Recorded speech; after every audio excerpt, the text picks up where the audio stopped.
नमस्कार साथियों। और जैसा कि आप लोग को मालूम है कि बीपीएससी 66 का रिजल्ट आ गया है। तो बीपीएससी 66 का जो रिजल्ट आया है ना, जो लोग सफल हुए हैं उनको बधाई।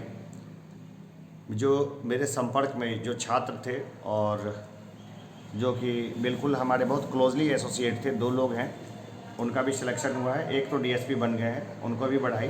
संदीप जी, उनको बधाई। और साथ में एक और हैं, उन 2 लोग निकले हैं, उनको बधाई। मुझे उम्मीद थी कि कम से कम जो है ना, मेरे संपर्क वाले जो पढ़ रहे थे उनको 10 से 12 लोग कम से कम सफल होते, लेकिन वो आंकड़ा 2 तक आ गया।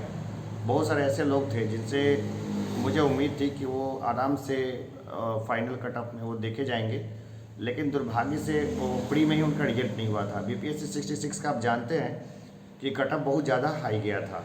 हाई जाने के पीछे कई सारे कारण थे, और देखिए ये कंट्रोवर्सी वगैरह तो चलती रहेगी। और हम लोग देख रहे हैं कि अभी बीपीएससी की जो हालत है वो काफ़ी ज़्यादा जो है वो ख़राब हो गई। जैसे 66 से पहले उसका आंसर शीट पूरा लीक हो गया था, लेकिन एग्ज़ाम उसको कैंसिल नहीं किया गया, और अब तो उसमें फाइनल रिजल्ट आ गया है। खैर, नए चेयरपर्सन आ रहे हैं, और नए चेयरपर्सन जब आएंगे ना, तो मुझे पूरी उम्मीद है कि बीपीएससी का जो कामकाज होगा वो पूरा फेयर हो जाएगा। तो वैसे लोग जिनका अभी तक सिलेक्शन नहीं हुआ और जो लोग अपने आप को टैलेंटेड समझते हैं, उनको अब जो है ना इस समर में कूद जाना चाहिए, यानी कि अपना कमर कस लें और बिल्कुल तैयारी करें। इस बार जो है ना, इस बार पूरी उम्मीद है कि आपका सिलेक्शन जो है ना वो हो जाएगा। क्यों? क्योंकि जितनी गड़बड़ी होनी थी वो सब गड़बड़ी है ना वो रडार पे है। सरकार उसमें लिपापोती या जो भी करने की कोशिश कर रही हो वो अलग इशू है, उस पर बोलना ठीक भी नहीं है और अच्छा भी नहीं लगता उसमें। लेकिन देखिए, सब कुछ फेयर नहीं है, ये तो सबको मालूम है। लेकिन ना इसकी सीबीआई जांच होगी ना कुछ और होगा, और बहुत सारे इशूज है वो चलते रहेंगे। इस बार का कटअप देखें हम लोग, तो कटअप जो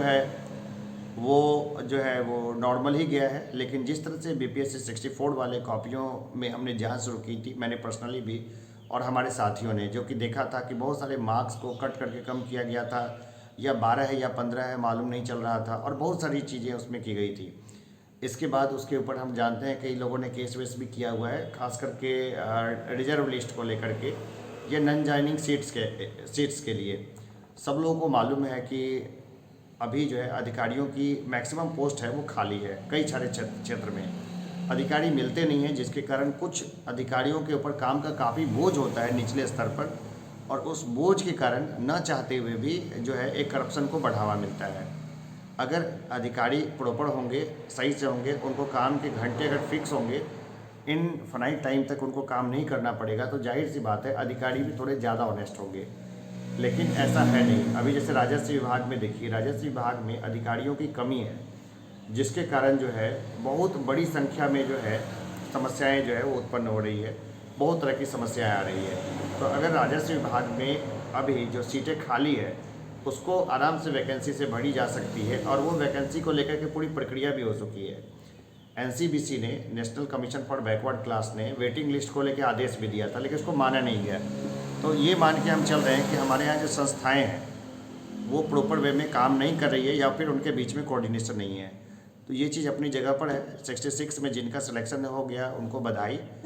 अपने काम के प्रति ईमानदार रहिए, हमेशा ऑनेस्ट रहिए, क्योंकि डिसऑनेस्टी जो है ना वो सबके पतन का कारण बनेगी। आप श्रीलंका और बाकी जगहों की स्थिति को देख रहे हैं। वैसे मुझे और हमारे कई सारे साथी लोग दबी जुबान से बोलते हैं कि कई सारे लोग हैं ना इसमें उनकी बैकडोर एंट्री है। ये हर एग्ज़ाम में होता रहा है बैकडोर एंट्री का मामला, लेकिन वो एंट्री ना मतलब अगर 70-80% अगर होने लगे तो दिख जाएगी, लेकिन इसमें अगर 50% तक एंट्री होती है तो वो दिखती भी नहीं है।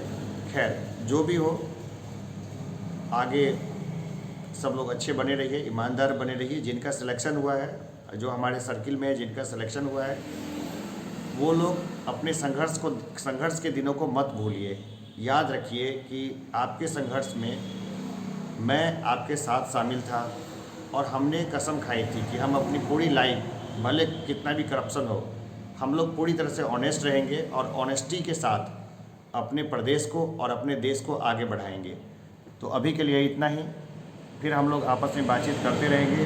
और यहाँ मैंने अभी ऑफलाइन और ऑनलाइन दोनों मोड के लिए मैंने ग्रामीण एरिया में एकेडमी को डाला है। और ये मेरे लिए भी बहुत हिम्मत की बात थी, क्योंकि ग्रामीण एरिया में जहाँ पर मैं हूँ यहाँ लाइट इशूज़ रहता है, कई बार लाइट चली जाती है और बहुत लंबे समय तक जाती है।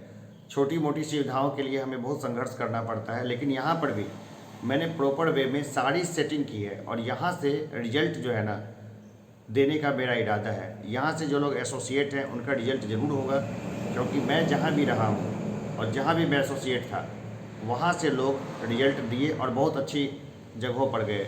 तो जहाँ मैं बैठा हूँ ये मेरा ग्रामीण एरिया है, मैं अपने ग्रामीण एरिया में बैठा हूँ और यहाँ से भी खुशखबरी जल्द ही मिलेगी, यहाँ से भी मैं अधिकारी बनाऊँगा। चलिए अभी के लिए इतना ही। जय हिंद, जय भारत।